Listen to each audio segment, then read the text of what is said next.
வணக்கம் வீவர்ஸ். சமையல் எண்ணெய் நம் எல்லோர் வீடுகளிலும் தினசரி சமையலில் பயன்படுத்தக்கூடிய முக்கியமான பொருள் சமையல் எண்ணெய். காலையில் இட்லிக்கு தொட்டுக்கிற இட்லி பொடியிலிருந்து இரவு வரைக்கும் சமைக்கக்கூடிய எல்லா உணவுகள்லையும் எண்ணெயை பயன்படுத்துகிறோம். இப்படி எண்ணெய் அப்படிங்கிறது நம்முடைய சமையலில் பிரிக்க முடியாத ஒன்று. ஒரு நல்ல எண்ணெய் வாங்கலாம் அப்படின்னு சொல்லி கடைக்கு போனோம் அப்படின்னா அங்கே நிறைய பிராண்ட்ஸில் வெரைட்டி ஆஃப் ஆயில்ஸ் அவைலபிளாக இருக்குது. ஸோ நமக்கு ஒரே குழப்பம், எந்த ஆயில் வாங்குறது, எந்த ஆயிலை வாங்கி சமையல் செய்தால் அது நம்ம உடலுக்கு உண்மையிலே நல்லது அப்படின்னு சொல்லி. ஸோ இன்றைக்கி இந்த வீடியோவில் அறிவியல் பூர்வமாக ஒரு எண்ணெய்னா என்ன, எண்ணெயில் என்னென்ன சத்துக்கள் இருக்குது, நம் உடலுக்கு உகந்த சமையல் எண்ணெய் எது, ஒரு நல்ல சமையல் எண்ணெயை நாமளே எப்படி கண்டுபிடிக்கிறது, இப்படி சமையல் எண்ணெய் குறித்த பல கேள்விகளுக்கான விடையை தான் இந்த வீடியோவில் பார்க்க போகிறோம். ஸோ மிக மிக பயனுள்ள அந்த வீடியோ ஃபுல்லாக பாருங்கள். அதுக்கு முன்னாடி நீங்கள் இது வரைக்கும் நம்ம சேனலை சப்ஸ்கிரைப் பண்ணனா வீடியோக்கில் இருக்கிற ரெட் கலர் சப்ஸ்கிரைப் பட்டனை கிளிக் பண்ணி சப்ஸ்கிரைப் பண்ணிக்கோங்க. அப்படியே பக்கத்தில் இருக்க பெல் பட்டனையும் கிளிக் பண்ணிக்கோங்க. நாங்கள் எந்த வீடியோ அப்லோட் பண்ணாலும் உங்களுக்கு உடனடியாக கிடைக்கும். ஃபஸ்ட்டு சமையல் எண்ணெய்னா என்ன? பொதுவாக நம்ம சாப்பிடக்கூடிய பல உணவுகளில் பார்த்தீங்கன்னா எண்ணெய் சத்து மிகுந்திருக்கு. இந்த எண்ணெய் சத்தில் இருக்கக்கூடிய எண்ணெயை மட்டும் பிரித்தெடுத்து ஒரு லிக்விடாக எடுக்கிறோம். இதுதான் ஆயில். இந்த ஆயிலை நம்ம சமையல் செய்கிறதுக்கு பயன்படுத்துறதுனால அதை குக்கிங் ஆயில், சமையல் எண்ணெய்ன்னு சொல்கிறோம்.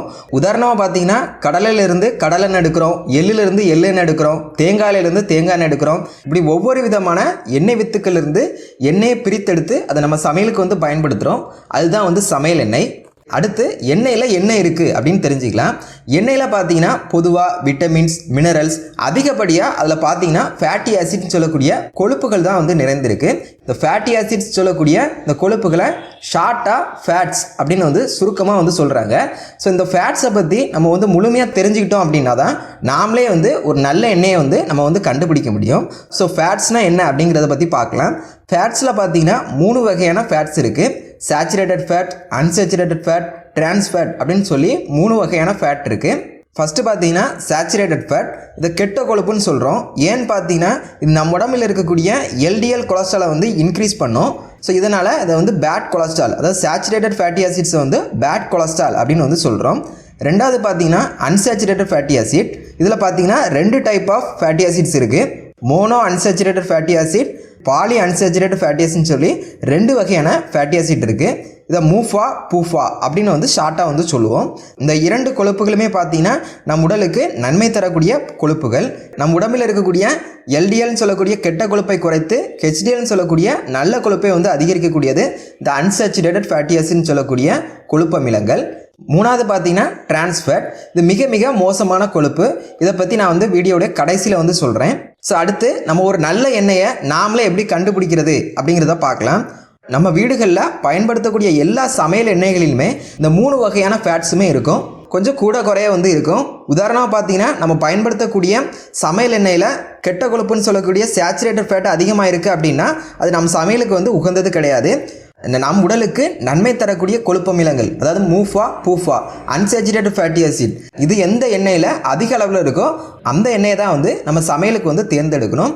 அதன் அடிப்படையில் நம் மக்கள் அதிகம் பயன்படுத்தக்கூடிய சமையல் எண்ணெய் மட்டும் இந்த வீடியோவில் பார்க்கலாம். ஃபஸ்ட்டு பார்த்தீங்கன்னா கோகோனட் ஆயில், தேங்காய் எண்ணெய் அப்படிங்கிறது இன்றைக்கு வரைக்குமே ஒரு சர்ச்சைக்குரிய எண்ணெயாக தான் இருக்குது. ஏன்னு பார்த்தீங்கன்னா தேங்காய் எண்ணெயில் 92% சேச்சுரேட்டட் ஃபேட்டி ஆசிட் இருக்குது. இது எல்டிஎல் கொலஸ்ட்ராலை அதிகரிக்கும் அப்படின்னு சொல்லி ஆங்கில மருத்துவர்கள் சொல்கிறாங்க. ஆனால் இன்னொரு தரப்பில் என்ன சொல்கிறாங்க அப்படின்னு பார்த்தீங்கன்னா தேங்காய் எண்ணெயில் இருக்கக்கூடிய சேச்சுரேட்டட் ஃபேட் நம் உடலுக்கு ஜீரணிக்கக்கூடிய கொழுப்புகள் தான். இது நம்ம உடம்புல கெட்ட கொலஸ்ட்ராலை அதிகரிக்காது. இதுக்கு பதிலாக நல்ல கொழுப்பு தான் அதிகரிக்கும். அது மட்டும் இல்லாமல் இதில் மீடியம் செயின் ட்ரைக்ளிசரைட்னு சொல்லக்கூடிய கொழுப்புகள் தான் இருக்குது. ஸோ இதனால் நம்ம உடலுக்கு எந்த ஒரு பாதிப்பும் வராது அப்படின்னு சொல்கிறாங்க. இன்னும் நம்ம தேங்காய் எண்ணெயை நம்ம அனுபவபூர்வமாக பார்த்தோம் அப்படின்னு சொன்னால் நம்முடைய தாத்தா பாட்டி காலத்துக்கு முன்பு இருந்தே நம்ம அதிகம் பயன்படுத்திட்டு வந்த ஒரு எண்ணெய் இந்த தேங்காய் எண்ணெய். பெரும்பாலும் இன்னைக்கு வரைக்கும் நிறைய பேர் வீடுகளில் அட்லீஸ்ட் ஒரு தென்னை மரமாவது இருக்கிறத நம்ம பார்க்க முடியும். ஸோ இது ஒரு கெட்ட எண்ணெயாவோ அது நம்ம உடலுக்கு தீமை தரக்கூடிய எண்ணெயாவோ இருந்திருந்தால் இந்த அளவுக்கு வரதுக்கு வாய்ப்பு இல்லை. மற்ற எண்ணெய்களில் இல்லாத பல நல்ல பண்புகள் இந்த தேங்காய் எண்ணெயில் இருக்குது. வாய்ப்புண்களை குணமாக்கும், கிருமிகளை அழிக்கும், சருமம் மற்றும் தலைமுடி ஆரோக்கியத்தை பாதுகாக்கும், நம் உடம்புல இருக்கக்கூடிய நோய் எதிர்ப்பு சக்தியை அதிகரிக்கும். இப்படி ஏராளமான நன்மைகளை தரக்கூடியது இந்த தேங்காய் எண்ணெய். ஸோ தேங்காய் எண்ணெயை 50% மக்கள் ஏற்றுக்கொள்கிறாங்க, இன்னொரு 50% மக்கள் ஏற்றுக்கொள்கிறது கிடையாது. ஸோ சீக்கிரமே அறிவியல் பூர்வமாகவும் நல்ல ஒரு தகவல் வெளியாகணும் அப்படின்னு சொல்லி நம்ம எதிர்பார்ப்போம். ஸோ அடுத்து பார்த்தீங்கன்னா பாம் ஆயில். பாம் ஆயிலில் பார்த்தீங்கன்னா 2 வகையான பாம் ஆயில் இருக்குது. இந்த பாம் கொட்டையிலிருந்து எடுக்கக்கூடிய எண்ணெயை வந்து பாம் கர்னல் ஆயில் அப்படின்னு சொல்கிறாங்க. இதில் 86% வந்து கெட்ட கொழுப்புகள் தான் இருக்குது, அதாவது சேச்சுரேட்டட் ஃபேட்டி ஆசிட் இருக்குது. அதே மாதிரி அதை சதைப்பற்றிலிருந்து எடுக்கக்கூடிய பாம் ஆயிலில் பார்த்தீங்கன்னா 52% வந்து சேச்சுரேட்டட் ஃபேட்டி ஆசிட் இருக்குது. ஸோ பாம் ஆயிலில் வந்து சேச்சுரேட்டட் ஃபேட்டி ஆசிட் வந்து நம்ம ஆரம்பத்திலே பார்த்த மாதிரி இந்த கெட்ட கொழுப்பு அப்படிங்கிறது அதிக அளவில் இருக்கிறதுனால இந்த பாம் ஆயில் அப்படிங்கிறது நம்ம தினசரி சமையலில் பயன்படுத்துறதுக்கு ஒரு உகந்த எண்ணெய் கிடையாது. அடுத்து பார்த்தீங்கன்னா கடலை எண்ணெய், பீனட் ஆயில். கடலை எண்ணெயில் பார்த்தீங்கன்னா 18% தான் வந்து சேச்சுரேட்டட் ஃபேட்டி ஆசிட் இருக்குது. மீது 48% மூஃபாவும் 34% பூஃபா. நம் உடலுக்கு நன்மை தரக்கூடிய கொழுப்பமிலங்கள் வந்து அதிக அளவில் இருக்குது. ஸோ இது வந்து நம் உடலுக்கு ரொம்பவே நல்லது. ஸோ கடலை எண்ணெயை சமையலுக்கு எந்த பயமும் இல்லாமல் பயன்படுத்தலாம். 4 எள்ளு எண்ணெய், செஸ்மி ஆயில். இதை நல்லெண்ணெய்னு சொல்கிறோம். உண்மையிலேயே அறிவியல் பூர்வமாகவும் ரொம்பவே நல்ல எண்ணெய் தான். 41% மூஃபாவும் 44% பூஃபாவும், மொத்தம் 84% வந்து நல்ல கொழுப்பு அமிலங்கள் வந்து இருக்குது. வெறும் 15% மட்டும்தான் சேச்சுரேட்டட் ஃபேட்டி ஆசிட் இருக்குது. ஸோ அது மட்டும் இல்லாமல் நல்லெண்ணெய்க்குன்னு ஏராளமான நற்குணங்கள் உண்டு. எலும்புகள் பற்களை உறுதியாக்குது, செரிமானத்தை சீராக்கும், ஹார்ட் ப்ராப்ளம் வராமல் தடுக்கும், நம் உடலில் மெட்டபாலிசத்தை வந்து சீராக வைக்கிறதுக்கு வந்து உதவியாக இருக்கும். ஸோ இப்படி ஏராளமான நன்மைகளை தரக்கூடியது இந்த நல்லெண்ணெய். ஸோ நல்லெண்ணெய்யும் நம்ம வந்து சமையலில் வந்து தாராளமாக வந்து பயன்படுத்தலாம். 5 சன்ஃப்ளவர் ஆயில். சன்ஃப்ளவர் ஆயிலில் பார்த்தீங்கன்னா 20% மூஃபாவும் 69% வந்து பூஃபாவும் இருக்குது. 11% மட்டும்தான் சேச்சுரேட்டட் ஃபேட்டி ஆசிட் இருக்குது. மற்றும் விட்டமின் இ வந்து அதிகம் கொண்ட ஒரு எண்ணெய் இந்த சன்ஃப்ளவர் ஆயில். இது நம்ம உடலுக்கு ரொம்பவே வந்து நல்லது. ஆனால் சன்ஃப்ளவர் ஆயிலை பயன்படுத்துறதுல ஒரு சிக்கல் இருக்குது. என்னன்னு பார்த்தீங்கன்னா, மார்க்கெட்டில் நமக்கு கிடைக்கக்கூடிய எல்லா பிராண்ட் சன்ஃப்ளவர் ஆயிலுமே பார்த்தீங்கன்னா ரிஃபைன் பண்ணப்பட்ட சன்ஃப்ளவர் ஆயிலாக தான் வந்து கிடைக்கும்.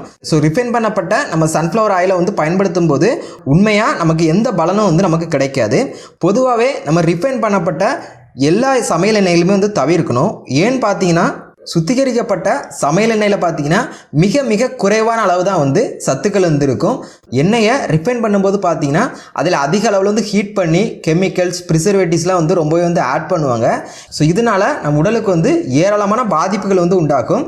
ஸோ எந்த ஒரு எண்ணெயாக இருந்தாலும் அது ரிஃபைன் பண்ணப்பட்ட எண்ணெய் அப்படின்னு சொன்னால் அதை வந்து தவிர்க்கணும். ஸோ இதுக்கு பதிலாக மரச்செக்கில் எடுத்த கோல்டு ப்ரெஸ் ஆயிலை தான் வந்து நம்ம வந்து பயன்படுத்தணும். நம்ம உடலுக்கு தேவையான 100% சத்துக்களும் அப்படியே இருக்கும். அது மட்டும் இல்லாமல் அதனுடைய நிறமும் மனமும் கூட மாறாமல் அப்படியே இருக்கும்.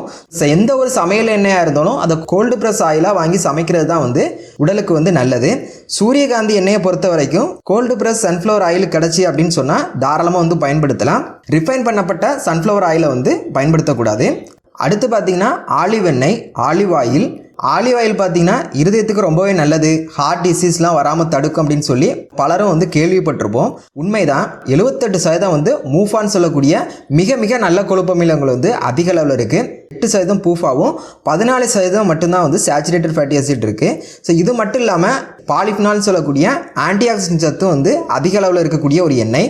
ஸோ இது நம்ம உடலுக்கு வந்து ரொம்பவே நல்லது. நம்ம உடலில் இருக்கக்கூடிய ஹெச்டிஎல்னு சொல்லக்கூடிய நல்ல கொழுப்பமிலங்களை வந்து அதிகரிக்கும். ஆலிவ் எண்ணெயை பொறுத்த வரைக்கும் பெரும்பாலும் பார்த்தீங்கன்னா இதை வந்து கோல்டு ப்ரெஸ் முறையில் தான் வந்து பிரித்தெடுக்கிறாங்க. ஸோ இதனால் ஆலிவ் ஆயிலில் பெரிய அளவில் வந்து அடல்ட்ரேஷன் இருக்கிறதுக்கு வந்து வாய்ப்பு இல்லை. மார்க்கெட்டில் பார்த்தீங்கன்னா extra virgin olive oil, pure olive ஆயில்னு சொல்லி 2 வகையான ஆலிவ் ஆயிலும் கிடைக்கும். ஸோ எக்ஸ்ட்ரா வெர்ஜின் ஆலிவ் ஆயிலை பார்த்தீங்கன்னா நம்ம வந்து ஹீட் பண்ணக்கூடாது. சேலட்டு, இட்லி பொடி போன்றவற்றில் வந்து சேர்த்து மட்டும் தான் வந்து சாப்பிட்ணும். நம்ம அந்த வந்து ஹீட் வந்து கொடுக்கக்கூடாது. ஆனால் பியூர் ஆலிவ் ஆயிலை பொறுத்த வரைக்கும் நம்ம வந்து எல்லா விதமான சமையலுக்கும் நம்ம வந்து பயன்படுத்திக்கலாம். ஸோ ஆலிவ் ஆயிலில் என்ன பிரச்சனை அப்படின்னு பார்த்தீங்கன்னா அதனுடைய விலை தான். அதனுடைய விலை பார்த்தீங்கன்னா 1 லிட்டர் சுமார் 1000 ரூபாய்க்கு மேலே வந்து வரும். ஸோ எல்லாராலும் வாங்கி பயன்படுத்த ஒரு உகந்த சமையல் எண்ணெய் வந்து நமக்கு கிடையாது.